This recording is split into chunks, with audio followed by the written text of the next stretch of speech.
Madame, Messieurs, bienvenue dans ce plateau spécial consacré à l'actualité gabonaise. Récemment, à Port-Gentil, dans la province de Logoué-Maritime, le président de la République, Brice Clotaire Oligui Nguema, s'y est rendu pour rencontrer également au cours de cette visite officielle les personnels du secteur du pétrole. Au cours de ces échanges, bon nombre de Gabonais ont pu le constater à travers les réseaux sociaux. Il y a eu cette communication avec les travailleurs du secteur du pétrole. Et d'ailleurs, pour en parler sur ce plateau spécial, nous recevons Guylaine Mbouizolo Mbandong, elle est secrétaire nationale en charge de la réglementation, des relations extérieures et de la communication. Et puis à ses côtés, il y a Sylvain Mayabi Binet, il est secrétaire général de l'ONEP, donc on parle de l'Organisation nationale des employés du secteur pétrole. Bienvenue à vous dans ce studio de Gabon 24. Merci. Merci. Alors, avec vous, avant que de pouvoir aborder justement cet épisode que nous avons tous regardé à travers les réseaux sociaux, par exemple, et même divulgué à travers la presse nationale et internationale, peut-on revenir tout d'abord sur les difficultés rencontrées par les employés de ce secteur? Quels sont les mots qui minent aujourd'hui ce secteur? En commençant par vous, monsieur le secrétaire général.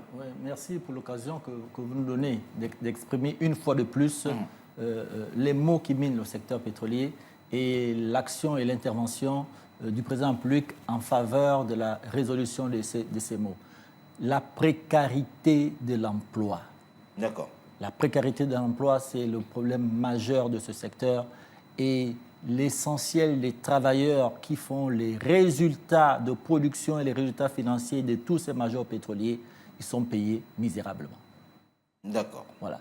Donc, les Gabonais du secteur pétrolier se plaignent de l'exploitation, de l'esclavagisation de ces travailleurs via un système de prestation de services qui mettent à disposition des opérateurs, des travailleurs, avec des contrats de 1 mois, 1 mois, 2 mois, 2 mois, 3 mois, 3 mois, et des salaires qui ne leur permettent pas de subvenir à leurs besoins et à ceux de leur famille.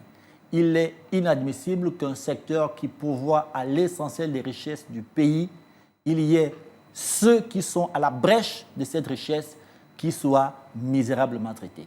Le président Applique doit assurer donc cet engagement pris pour que plus jamais ça. C'est ça les cris et les pleurs des travailleurs du secteur pétrolier. D'accord, nous allons y arriver. Guylaine Mbouizolo Mbandong, depuis combien d'années cette situation dure dans le secteur du pétrole?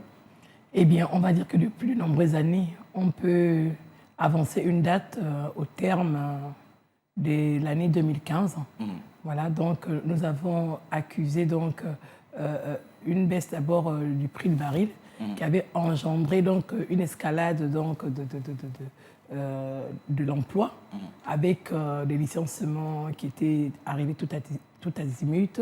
Et après, nous avons vu la mise en place, comme le disait le SG, d'un système de prestation de services qui malheureusement n'est pas favorable donc, aux travailleurs de ce secteur. Quelles sont les conséquences dans ce système de prestation de services? Quelles sont les conséquences aujourd'hui pour ces travailleurs gabonais, par exemple dans la province de Logoué-Maritime? Les conséquences, c'est que le pouvoir d'achat de ces Gabonais est tellement faible qu'ils n'arrivent pas à subvenir à leurs besoins. Les conséquences, c'est que la loi qui a été mise en place en 2007 pour résorber ce problème, qu'on appelle la loi 20, c'est une loi qui permet de dire, même si ces travailleurs sont dans ce système de prestation, ils doivent avoir la même rémunération que les travailleurs des sociétés opératrices au même poste. D'accord? Et cette loi est contournée, est violée, aussi bien par les opérateurs pétroliers, il faut les citer, Perenco au Gabon, Assala Gabon, Total Gabon, Morel et Prom, Dixton, voilà. Ils violent cette loi allègrement, d'accord? Et ils continuent de payer les travailleurs en deçà des minima prévus par cette loi. Sauf que, avant la transition, comment les choses se déroulaient dans ce secteur? Parfois, il est difficile d'exprimer réellement l'état général donc, de notre secteur. Ouais. Mais avant la transition, on était, on va dire, embrigadés par un système qui ne permettait pas, ou bien qui n'était pas à l'écoute donc, des revendications donc, des travailleurs de notre secteur. Et des années faisant, cette gangrène s'est cumulée, et bien qui aujourd'hui est arrivée, on va dire, à l'explosion, si on peut le dire. Donc on avait un gouvernement où nous n'avions pas accès, malheureusement, où malgré les différents conflits qu'il y avait dans le secteur, malgré les différents préavis, même de grève, j'ai envie même de dire que malgré même les grèves de l'ONEP, eh bien, nous n'avons jamais eu des résolutions réelles et sérieuses donc, de cette situation de précarité que nous dénonçons depuis déjà pas mal d'années. Donc, avec l'arrivée donc, de la transition, nous avons eu une ouverture qui a été accueillie comme un espoir pour les travailleurs de pouvoir enfin donc, exprimer la souffrance, la douleur qui était donc les leurs dans cette paupérisation donc, des travailleurs du secteur pétrolier. D'accord, j'ai l'impression que vous souhaitez rajouter quelque chose. Oui, je souhaitais rajouter, c'est très important, ouais. avant la transition. Avant la transition, d'accord, le régime en place, que ce soit le gouvernement, que ce soit la présidence de la République, avait choisi comme parti les employeurs. Ils étaient au service des employeurs et non pas au service de l'État. Ils accordaient aux employeurs toutes les faveurs, y compris celles de violation des droits des travailleurs, de violation de la loi, au point que tous les problèmes dénoncés étaient couverts par le gouvernement, couverts par la présidence de la République au profit des employeurs. Et donc, l'arrivée de la transition, le soir du 30 août, l'espoir qui a gagné toutes les populations gabonaises s'est emparé naturellement des travailleurs du secteur pétrolier qui se sont dit « maintenant, nous pourrons être écoutés et nos problèmes pourront être solutionnés ». On a regardé ensemble et on a tous vu ces mots lancés à l'endroit du président de la République lors de son séjour à Port-Gentil, dans la province de Logué-Maritime.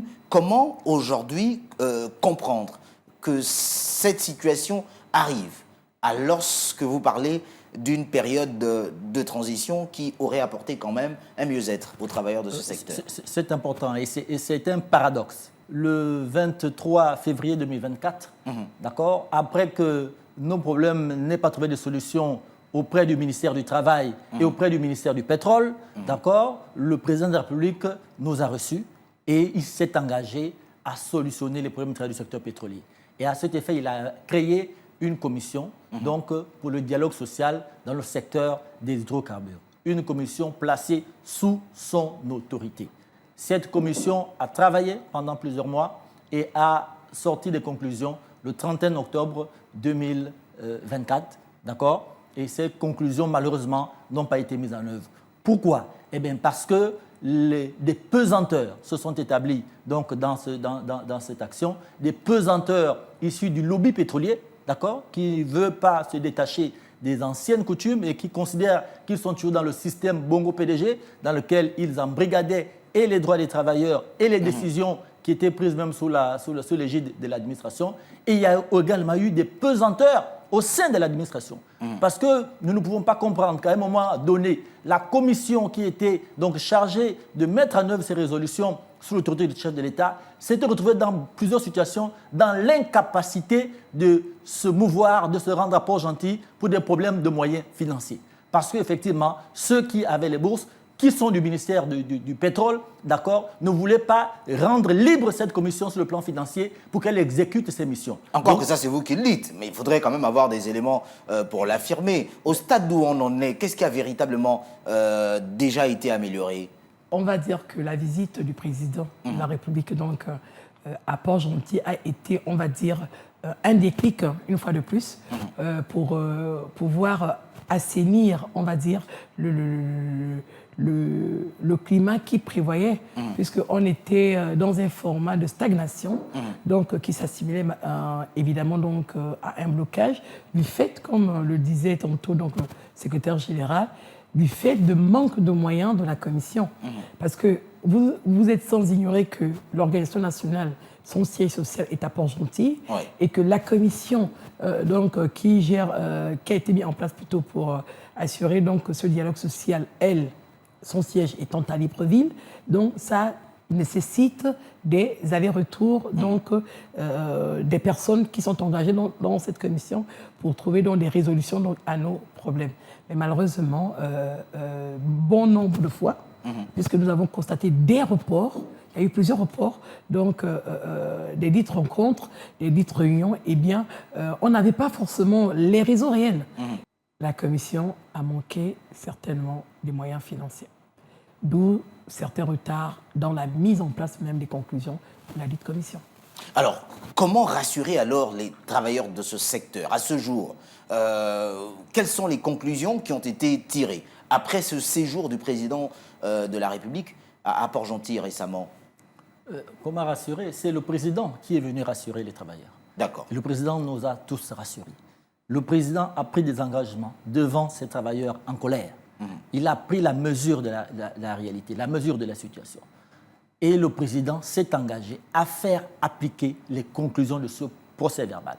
Le président a simplement demandé aux travailleurs de faire preuve de patience, parce que le temps qui s'écoule entre maintenant et les élections ne lui permettait pas d'organiser cette mise en œuvre de ce procès verbal. Et le président a demandé aux travailleurs de faire preuve de patience pour qu'au sortir donc, du 12 avril, en souhaitant, en espérant, en comptant sur le fait qu'il demeure président de la République gabonaise, chef de l'État, il amène donc la résolution effective et complète de tous ces mots dénoncés par les travailleurs. On le sait tous, hein, lorsque un cahier de charges est déposé sur la table du gouvernement ou des gouvernants, on ne peut pas forcément obtenir tout ce que l'on demande. Mais en l'état actuel des choses, quels sont les éléments prioritaires, selon vous?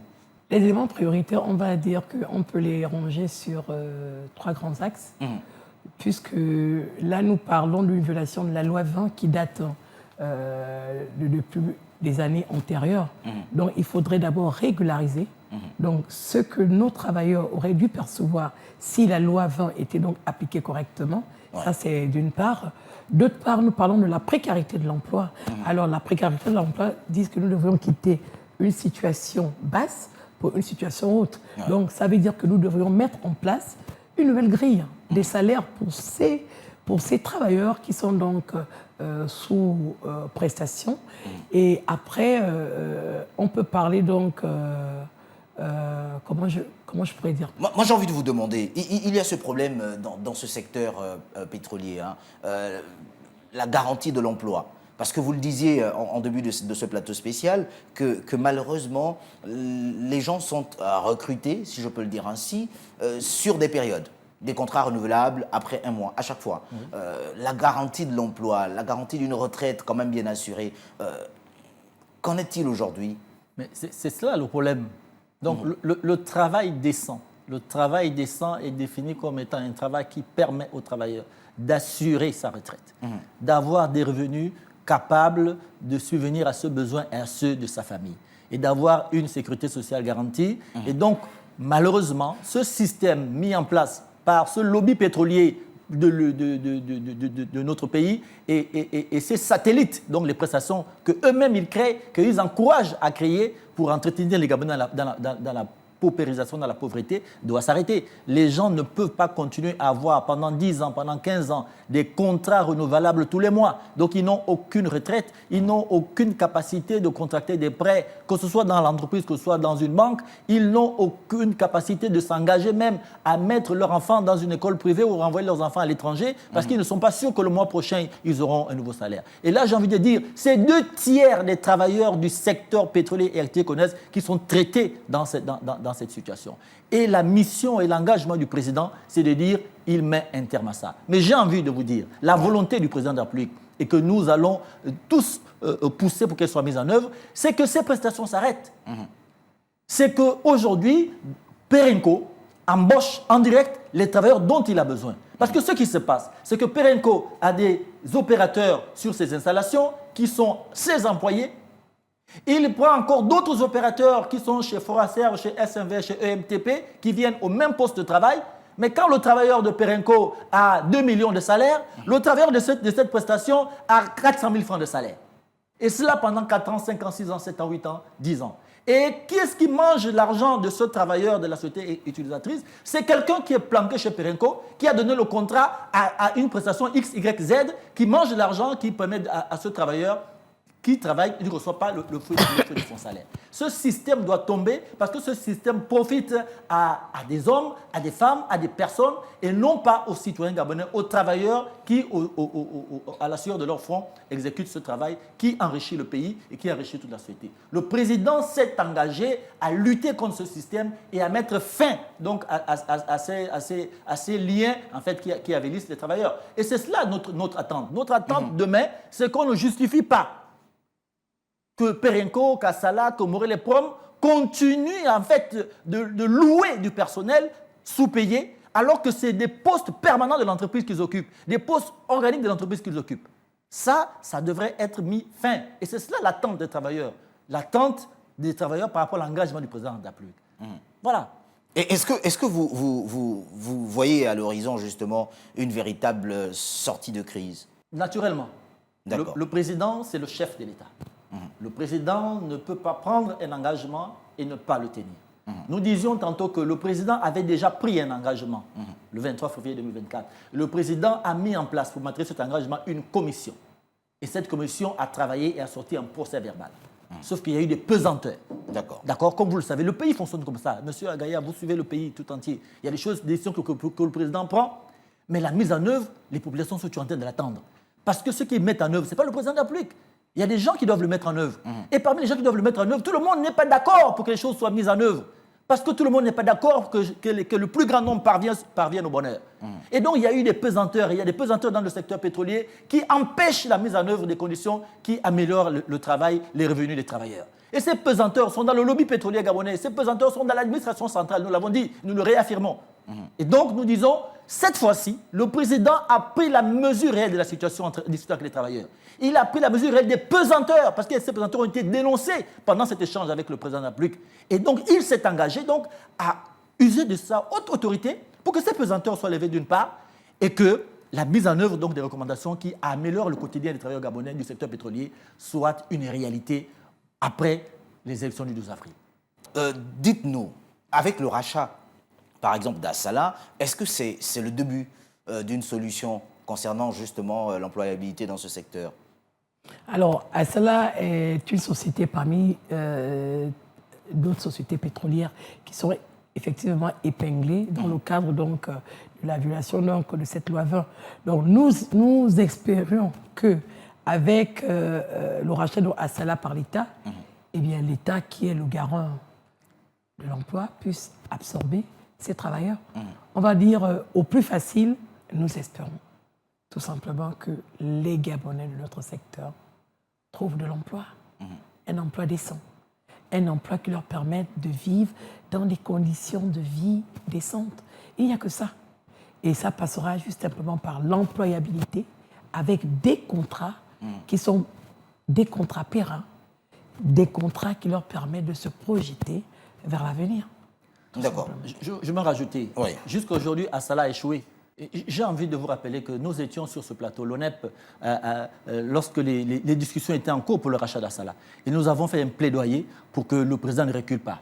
Lorsque tout le monde l'empêchait de réaliser cet achat, y compris même des Gabonais. Nous avons soutenu le président de la République pour que Assala soit racheté par l'État. Parce qu'il faut que l'État s'impose dans ce milieu pétrolier. Il faut que l'État ait un cadre, celui qui produit autant que les majors, pour que l'État puisse avoir un mot à dire, puisse avoir un droit de veto. Mais aujourd'hui, Assala n'a pas retenu ses promesses pour les travailleurs du secteur pétrolier. Assala continue de se comporter comme ce cartel de pétroliers qui, en fait, avilisse, exploite, surexploite les travailleurs gabonais. Assala doit sortir de l'UPEGA. Une société ne peut pas être à 100% étatique et continuer à appartenir à un lobby en fait, qui se bat contre l'État, qui se bat contre les droits des citoyens de la République gabonaise. Assala doit sortir de l'UPEGA. Et Assala doit être la première à appliquer la loi 20. Donc à embaucher des travailleurs qui sont sous prestation, mais en réalité qui occupent des postes organiques de l'entreprise et des postes permanents qui font que tant qu'Assala sera là, ces postes-là seront là. Et tant que ces postes-là seront là, ces travailleurs-là seront là. Assala n'a pas encore suivi, Monsieur le Président de la République, Il faut qu'une action particulière soit faite en direction d'Assala. Assala ne peut plus continuer à se comporter comme Assala d'hier, qui appartenait à ces multinationales. Aujourd'hui, Assala appartient à l'État. Assala doit montrer l'exemple de la volonté du président de la République à restaurer la dignité des travailleurs. Et jusque-là, Assala est en marge. Le directeur général d'Assala est en marge. Il faut que Monsieur le président de la République vous tapez la main sur la table. Parce que si Assala ne montre pas l'exemple, les autres ne vont pas s'aligner. Est-ce que tout cela ne dépend pas également d'une mise en place, sinon d'un chronogramme? J'ai envie de comprendre. Mais il y a un Parce chronogramme. que oui, il y a le rachat d'Assala, par exemple, Oui.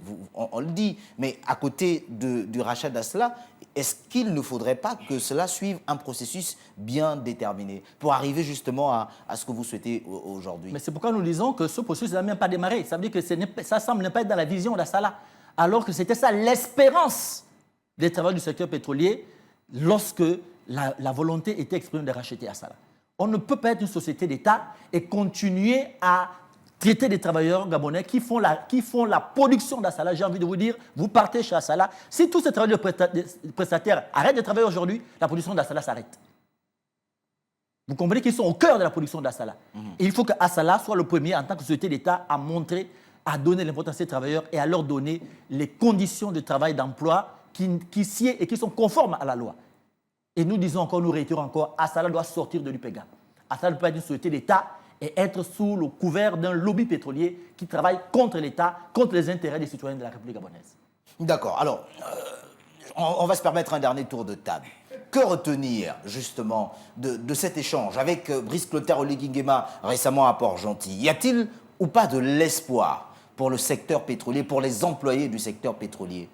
Le président s'est engagé à donner cette lueur d'espoir qui va se concrétiser, il l'a martelé, notre président, qui va se concrétiser après le 12 avril 2025. Donc nous sommes rivés comme un seul cœur vers cette attente qui n'est qu'à quelques semaines près. Donc le passage du président de la République à Port-Gentil a redonné cette flamme pour les travailleurs du secteur pétrolier qui attendent leur restauration tout simplement de la dignité par des emplois directs au sein de ces sociétés pétrolières. D'accord. Sylvain Mayabi. Il y a de l'espoir. Il y a de l'espoir parce que pour avoir échangé longtemps avec le général Brice Clotaire Oligui, c'est un homme pragmatique. Son leadership peut révolutionner le secteur pétrolier et remettre les travailleurs du secteur pétrolier à leur juste place. On ne peut pas continuer à prôner que le poumon de l'économie gabonaise, c'est le pétrole, et cautionner que les travailleurs qui sont à l'origine de cette richesse soient pauvres. Ça doit cesser. Et donc, il y a de l'espoir. Pourquoi il y a de l'espoir? Parce que nous croyons qu'au lendemain du 12 avril, le général Brice Clotaire Oligui ne sera plus président de la transition, mais il sera président de la République, chef de l'État, chef du gouvernement. Il aura toutes les coudées franches pour ne plus justifier et se justifier sur la non-applicabilité donc des attentes et des résolutions qui doivent changer le quotidien des travailleurs du secteur pétrolier et le quotidien des Gabonais en général. Il y a de l'espoir. Quel message adresser justement à vos collègues de ce secteur? Le message adressé à nos collègues, c'est que soutenons l'élection du général Brice Clotaire Oligui parce que de cette élection, il n'aura plus de justificatif pour ne plus régler nos problèmes. S'il n'est pas élu, mais nos espoirs vont tomber à l'eau. Donc, souhaitons-le, souhaitons son élection et qu'au lendemain de son élection, nous lui rappelons ses engagements. Parce que nous le disons clair et net. S'il ne tient pas ses engagements, il nous aura sur son dos. Et s'il ne tient pas ses engagements, il nous aura sur son dos. Et donc, nous souhaitons vivement qu'il soit élu au lendemain du 12 avril et qu'il se souvienne de ses engagements et que nous rentrions très rapidement dans la résolution des problèmes des travailleurs du secteur pétrolier. D'accord. Madame le secrétaire national, un mot à l'endroit de vos collègues de ce secteur. L'espoir, c'est quelque chose qui anime les cœurs. Et je crois que le président de la République en est conscient. Donc, nous lui souhaitons cette élection pour que au terme du 12 avril 2025, plus jamais ça. C'est-à-dire plus les contrats précaires, plus les salaires de misère. Donc voilà pour ce que j'avais à dire comme mot de fin. Merci à vous d'avoir accepté notre invitation. Je rappelle que vous étiez Guylaine Mbouizolo Bandong, secrétaire nationale en charge de la réglementation, des relations extérieures et de la communication. Et puis à vos côtés, Sylvain Mayabi Binet, secrétaire général de la même organisation, l'Organisation nationale des employés du pétrole. Merci d'être passé sur ce plateau spécial de Gabon 24. Merci également à vous qui nous avez regardé. N'oubliez pas, l'actualité se poursuit. Au revoir.